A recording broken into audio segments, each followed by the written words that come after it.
عارفين المكرونة اللي انتوا بتشتروها من محلات الفطير الشرقي والبيتزا؟ هنعملها النهاردة بأبسط طريقة، وأنا مش هعملها كده من نفسي، لأ أنا جبتلكوا السر الصح من أشهر المطاعم عندنا في اسكندرية. والله العظيم مش هتبطلي أبدا تعمليها، طعم حكاية. وأقولك كمان على سر التسوية الصح وسر الصوص الخطير الموجود في قلب المكرونة من جوه. وهتعمليها كمان لو عايزة تعمليها من غير لحوم اعمليها. أنا النهاردة عملتها لكم شكل لحوم علشان تاخدي افكار وتعملي باللي انت عايزاه. لو مش عايزه تعمليها باللحوم خالص عادي هتطلع معاكي جميله جدا. يلا بينا نبدا وصفتنا ونقول بسم الله. اللهم صل وسلم وبارك على سيدنا محمد. مبدئيا كده علشان لو انت عاوزه الطعم مظبوط صح امشي معايا بالخطوات دي ومش هتندمي ابدا. احنا هنعمل كل حاجه لوحدها، والمطاعم ما بتعملش الحاجه في حله واحده، المطاعم بتعمل كل حاجه لوحدها عشان تاخد التسويه الصح. انا هنا غليت ميه، سبتها تغلي على النار، وحطيت معلقه ملح وكمان معلقه زيت، حاجه بسيطه جدا. وبعدين نزلت بالمكرونه. معلقه الزيت مش هتاثر معاكي في اي حاجه، مش هتخلي الصوص يتزحلق من عليها ولا البشاميل ولا اي حاجه. وهنعمل بقى التسويه المظبوطه للمكرونه ازاي، ان هي تبقى كده نص سوا بتقطب معانا. وهقولك ليه دلوقتي، ودي خطوه مهمه جدا لازم تعمليها. بس كده سلقت المكرونه وشطفتها كويس وسبتها على جنب. هاجي بقى في حله تانية على النار علشان اعمل الحشوة اللي انا هعمل بيها المكرونة. نزلت كده بحبة زيت صغيرين خالص، يا دوب يعني نص معلقة زيت صغيرة. وهنزل بمعلقتين بصل مفروم، وكمان معلقة توم متقطع شرايح كده صغيرة، مش توم مفروم، مش توم مفروم خالص، هقطعه كده شرايح صغيرة خالص لا تذكر، مش هيبان ابدا في الطعم. ودي خطوة مهمة. وهنزل كمان باللحمة المفرومة. انا جبت ربع لحمة مفرومة بس، هنزل بيها كده بالشكل ده لحد ما اللحمة تاخد لون كويس معايا وتتشوح كويس جدا. لسه دلوقتي مش هحط بهارات ولا اي حاجة لان في لسه مكونات تانية هتتحط. بالشكل ده وصلت معايا للدرجة دي. هنزل بقى بالصدق الكمية برضو اللي انت عايزاها. انا هنا انا عاملة كمية كبيرة، يعني ربع لحمة مفرومة وجبت عليهم كمان نص صدق. لو عايزة تحطي ربع مفروم وربع صدق هيبقى حلو جدا كمان. انا بقى ليه ما حطيتش بهارات دلوقتي؟ علشان الحاجات اللي انا هحطها دي هتبقى فيها بهارات، فانا عشان احاول اظبط الطعم هحاول ان انا اقلل شوية علشان الطعم يطلع مظبوط، ما يطلعش كده يبقى مش ظريف في الاكل. خلاص كده هقلبها لحد ما الصدق يتشوح معايا ويدخل في درجة السوا بالشكل دوت. هنزل بقى بالبسطرمة، دول ب15 جنيه بسطرمة او ب20 جنيه بسطرمة. هاتي اللي انت عايزاه بالمبلغ اللي انت عايزاه. وهقطعها كده بالشكل ده. والبسطرمة بقى ضروري ان انا احطها اخر حاجة مع اللحوم دي.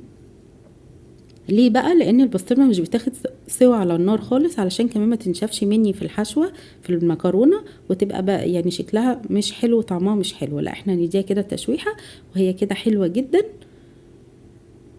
بصوا لحد ما يوصل معايا خلاص لونها اتغير. انا كده دخلت خلاص في السوا الصح للمكونات بتاعت اللحوم.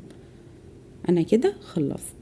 بصوا يا جماعه انا ما حطيتش زيت كتير ليه؟ علشان هي نزلت الإيدام بتاعها كويس جدا، الدهون اللي هي موجودة في الصدق واللحمة كل ده نزل. خلاص انا هبدأ بقى احط البهارات بتاعتي، ملح، فلفل اسمر، كمون، زعتر، وكمان اي بهارات عايزاها حطيها، اي حاجة حطيها هتبقى حلوة جدا، مش شرط حاجة معينة.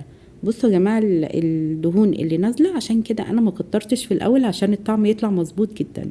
بس كده هقلبها عشان البهارات والجنزبيل والزعتر وكله كده ياخد من ريحة اللحمة. انا ما حطيتش كتير عشان برضو الصدق فيه بهارات كفاية، فهنحط كده من كل حاجة نص معلقة نطعم باقي الحشوات معاه بالشكل ده. خلاص كده خلصت معايا ودخلت في درجة السوا الصح. كده انا خلصت الحشوة، وامشوا بالخطوات بالظبط. نقلتها بقى في بولة، وفي نفس الحلة على النار هنزل برضو بمعلقة زيت صغيرة خالص، هخليها تسخن كويس جدا، ومعلقة كده بصل مفروم ناعم، لازم يكون ناعم عشان ما يبانش في الاكل. وهبدأ كده اشوحهم لحد بس ما لونه يصفر معايا. وهنزل كمان بمعلقة صغيرة توم المتقطع شرايح مش مفروم، المتقطع شرايح بنفس برضو الطريقة، واشوحهم كده لحد ما اشم ريحة التوم والبصل والريحة تطلع، يا دوب بس تصفر، مش هغمق التوم خالص كده بالشكل ده. هنزل بقى عليهم بمعجون الطماطم. الطماطم دي طماطم عادية، انا حطيتها سلقة على النار، شلت منها القشرة وصفيتها كويس جدا، وبعدين نزلت بيها كده على البصل والثوم بعد ما تشوحوا. هقلبهم بقى كويس جدا، وهنا بقى انا مش هحط اي بهارات. بصوا الصلصة تقيلة معايا ازاي، حلوة جدا وقوامها جميل. هجيب بقى معلقة صلصة جاهزة علشان اللون يتظبط معايا وتتقل معايا اكتر، والبهارات يعني اللي انا هحطها ملح وفلفل اسمر بس ومعلقة سكر عشان حموضة الصلصة، مش اكتر من كده، مش هحط بهارات تاني على الصلصة. بصوا قوامها. هسيبها بقى تغلي على النار، بقلبها بس كده كويس جدا. اهي غلت ووصلت معايا للقوام ده. هو ده الصوص المطلوب للمكرونة دي بالذات، لازم تبقى بالقوام ده، ما بتبقاش خفيفة، لازم تبقى بالقوام ده علشان تطلع معايا مظبوطة جدا. شايفين؟ بس كده انا خلصت. تعالوا بقى ندخل على اهم حاجة وهي البشاميل، وهقولك على سر ازاي بقى البشاميل اللي ما يكلكعش معاكي ابدا. تبعيه الخطوات بالظبط ومش هتندمي، وهتعتمدي جدا طريقة البشاميل دي في كل وصفاتك. نزلت كده بميكس من معلقة زيت صغيرة، معلقة سمنة صغيرة، معلقة زبدة كمان صغيرة، وهسيحهم كده مع بعض على النار لحد ما كله كده يمتزج مع بعض. وبعدين هنزل بكوباية دقيق. انا هنا عاملة كمية كبيرة، انتي تعملي على قد الكمية اللي انتي عايزاها، وحاولي تقللي في الدهون لان كل الوصفة فيها دهون، فانا هقلل عشان كل الطعم يظبط كده في الاخر. هفضل بقى اقلب فيها كده لحد ما تتشرب كويس جدا من الدهون دي اللي انا حطيتها، لحد ما يوصل معايا كده بالشكل ده. وخلي بالي كويس جدا من الجناب. بصوا توصل معايا كده لحبات الرمل كده. طبعا انت لو حطيتي دلوقتي اللبن بتاعك او السائل اللي انت هتحطيه على البشاميل هيكلكع معاكي، فانا هعمل ايه؟ هنزل بمعلقه زيت كبيره لحد ما يفك معايا. بصوا على طول إيه اللي حصل، فك معايا كده. هفضل انزل كده بحاجه بسيطه جدا لحد ما يفك معايا، يوصل للدرجه دي. وصل للدرجه دي استحالة البشاميل ده يكلكع معاكي نهائي، ولا يعني هتحطيه في خلاط وتضربيه تاني ولا اي حاجة. هنزل بقى باللبن، ايد بتقلب والايد التانية بتحط السائل بتاعي. يا ريت المكرونة دي ما تتعملش بالمرقة، المكرونة دي بتتعمل بشوية لبن وبشوية مية كمان معاها، بس كده مش اكتر، عشان بتقعد اكتر وقت ممكن في المطاعم علشان ما تبص منهم، فهم بيعملوها بالشكل ده. وانا بقى عشان اعزز الطعم شوية، فانا نزلت كمان بوش اللبن اللي كان موجود وحبة لبن كمان، وهفضل اقلب لحد ما البشاميل يتقل معايا بالشكل ده. ودي اسرار يا جماعه في البشاميل، اتبعوها كويس جدا، وانا معتمده ده من زمان ومش بغير خالص. البشاميل باللبن لوحده بيبقى بجد مش مظبوط، لازم تدخلي معاه ميه عادي. عايزه تكتري لبن شويه، عايزه تزودي الميه براحتك خالص، والله الطعم بيطلع هو. واحنا كمان عززنا الطعم بالكريمه او بالقشطه اللي احنا حطيناها بتاعه وش اللبن، ولا اشترينا اي حاجه من بره، كده حلو جدا. وهنزل عليهم بس بملح وفلفل اسمر، هظبط الطعم بس ما يبقاش الطعم مظبوط للملح، لا هقلل شويه علشان باقي المكونات عليها الملح كفايه بتاعتها، واخده البهارات صح. خلاص كده خلصت. بصوا بيغلي من الجناب ازاي، بصوا قوام البشاميل، بصوا كريمي ازاي وناعم، تحفه يا جماعه. اعتمدوا البشاميل ده في كل وصفاتكم، اي مكرونه انتوا عايزين تعملوها هو ده القوام المظبوط للبشاميل. انا هنا هعمله بالقوام دوت، هيبقى خفيف شويه، ولما بيقعد البشاميل بيتقل اكتر علشان نقدر نظبط الطعم، ما تبقاش صايصه قوي ولا كمان ماسكه قوي، لا احنا كده الطعم المظبوط ليها.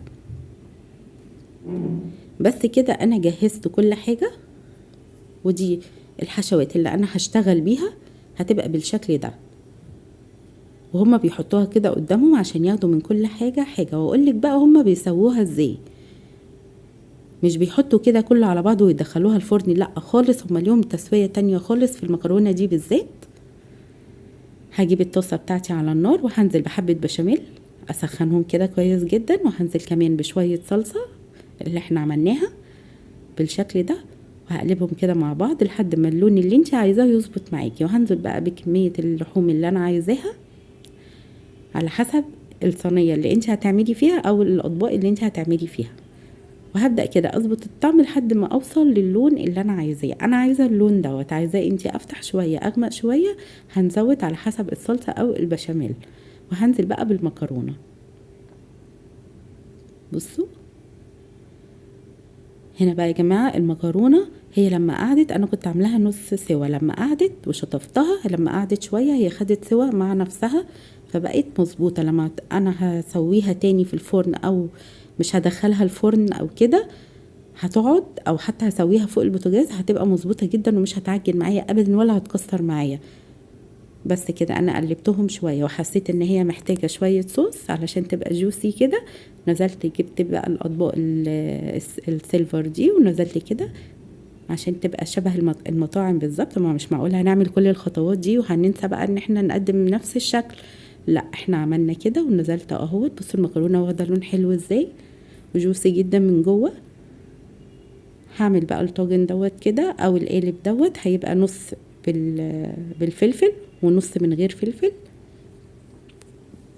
وهتبقى معايا بالشكل ده. بصوا بقى الخطوة دي مهمة جدا. انا هجيب مش هسيبها كده، انا هجيب البشاميل وهنزل كده هغطي الطبق بتاعي بالبشاميل من فوق، ما سيبش المكرونة باينة خالص ولا اللون الاحمر ده باين خالص كده بالشكل ده. ما سيبش اي فراغات. خلصتها وعملتها كده هنزل بقى كل ده. طبعا انا مسخنه الفرن، انا كده مش هسيبها في الفرن خالص، خلاص هي جاهزه وسخنه معايا. هنزل بقى بالجبنه الموتزاريلا كده على الوش وهولع الشوايه والفرن سخن اصلا، يا دوب بس الجبنه الموتزاريلا هتسيح من على الوش وتاخد لون حلو بالشكل ده. هي كده جاهزه معايا جدا.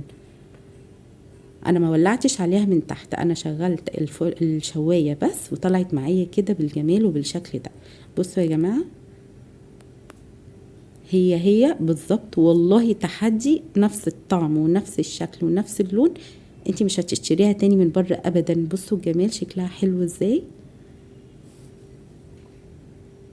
هتنبهري بيها جدا بطعمها وبريحتها. وعايزاه بقى دعوة حلوة كده منك لما تجربيها وتقولي لي كده في التعليقات انت عملتي ايه وطلعت معاكي عاملة ازاي. وان شاء الله انا واثقة 100% ان هي هتظبط جدا معاكي وهتطلع كمان بنفس الطعم. مش هتصدقي ابدا ان انت فعلا عملتيها كده بنفس الطعم. احنا كده بنتحدى ان احنا نجيب اي حاجة من بره، الحاجات غالية، بس لا احنا هنعملها في البيت وبأقل التكاليف. وكمان لو عايزة تعمليها من غير لحوم خالص هتعمليها، هتبقى روعة بجد تحفة. انا مش عايزاكي بقى تنسيني بالاشتراك وباللايك وتقولي لي كده رأيك في التعليقات. بس كده دي كانت وصفتي النهارده، والسلام عليكم ورحمة الله وبركاته.